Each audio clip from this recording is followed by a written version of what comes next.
There's a person in every room who feels it before anyone else does. Not the tension itself, they feel the shift. The slight drop in someone's energy. The laugh that came out a half-second too late. The silence that landed in a way silence wasn't supposed to land. And before anyone else has even registered that something is off, this person is already moving. Asking the question that pivots the conversation.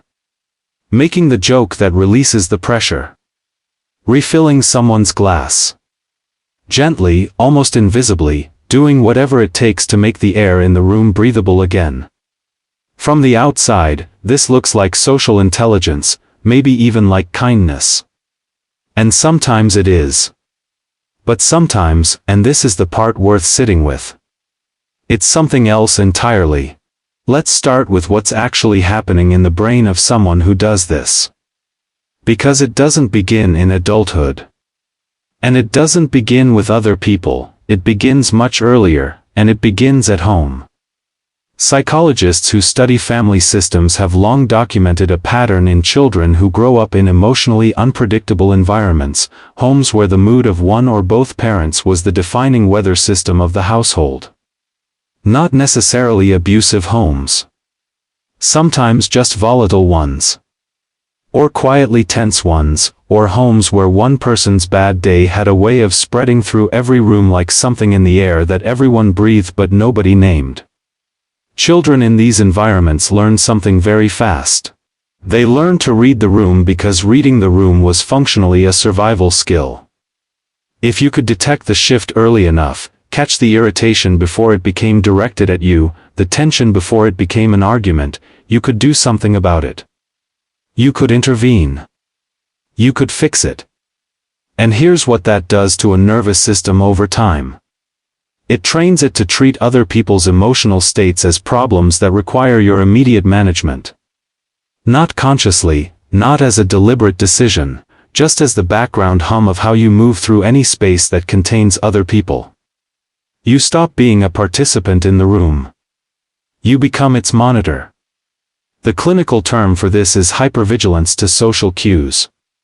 And research on early attachment and emotional regulation consistently shows that children who develop this kind of scanning behavior don't simply stop doing it when the environment that required it is gone. The nervous system keeps running the program long after the original context has disappeared. You walk into a dinner party at 30 and your brain is still doing the same thing it was doing at 9 in the kitchen, quietly monitoring, quietly calculating, quietly preparing to act. There's a concept in psychology called emotional labor, first introduced by sociologist Hochschild in 1983, that describes the work of managing one's own emotional state in order to manage the emotional climate around you.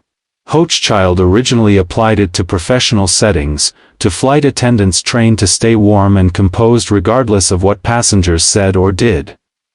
But the research that followed extended it into something far more intimate.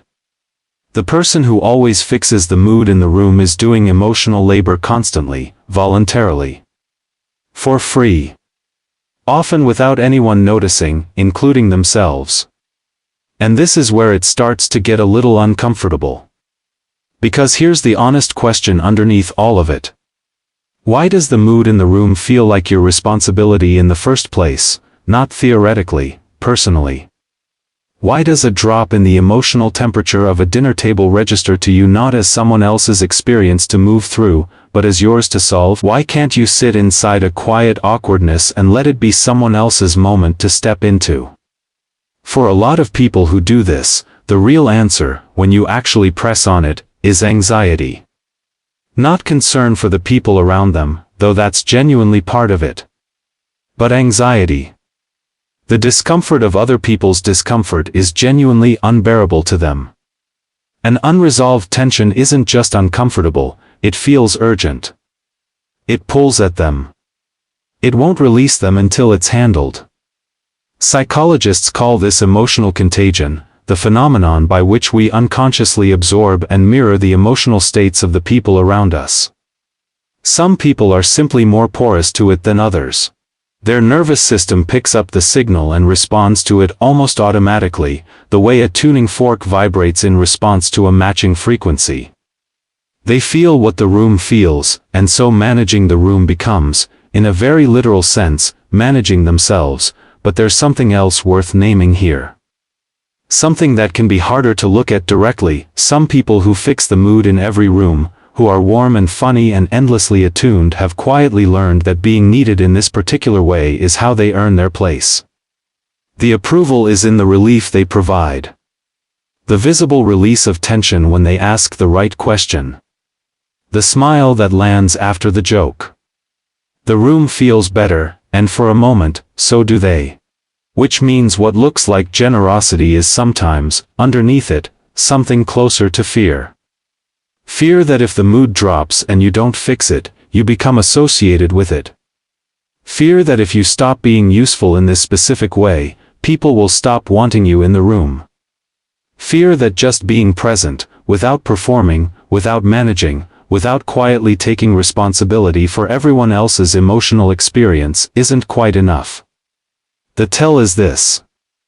Ask them how they feel after a social event where they spent the whole evening taking care of the atmosphere. And notice whether the answer is satisfied or quietly exhausted in a way they don't quite have words for. Depleted in a way that doesn't make sense, because nothing even went wrong. Now, there's another version of this. And it deserves its full due. Some people do this not from anxiety, but from something that genuinely resembles love. They find other people's comfort meaningful. They feel a real, specific satisfaction when a tense room becomes a warm one, the way someone else feels satisfaction building something with their hands. The ability to shift emotional atmosphere isn't a compulsion for them, it's a skill they actually enjoy having. For these people, the same behavior comes from a fundamentally different place. Not from need, but from capacity. Not because they can't tolerate the discomfort, but because they know how to move it and find it genuinely worth doing. Those two people can look identical from across the table. But they feel completely different from the inside. If you're someone who does this, who has always been the person who reads the room, who softens the tension, who makes sure everyone is okay before checking in with yourself, I'm not suggesting you stop. That attunement is real and it means something real. What I'm suggesting is that it's worth knowing which version you are. Whether you do this because it fills something in you, or because it relieves something in you, because one of those is a gift you give freely. And the other is a tax you keep paying on a debt that was never actually yours. The room's emotional temperature is not your responsibility to regulate. It never was. Even if it felt like it was, even if for years it genuinely had to be, that original assignment was always someone else's to carry. You can still choose to help. That part can stay, but the word is choose. And for a lot of people who do this, that choice hasn't felt available in a very long time. That's the part worth starting with. If this connected with something you've been quietly carrying, there's a link in the description to a 7-day reset bundle built around exactly this kind of pattern: emotional overextension, difficulty separating your own feelings from the people around you, and learning to respond to your own internal state with the same care you give to everyone else's. Each day gives you a specific action rather than just an idea, which is the part most psychology content skips. It's in the pinned comment as well. And if you're not ready for that, subscribing means more of this kind of content will find you when you are.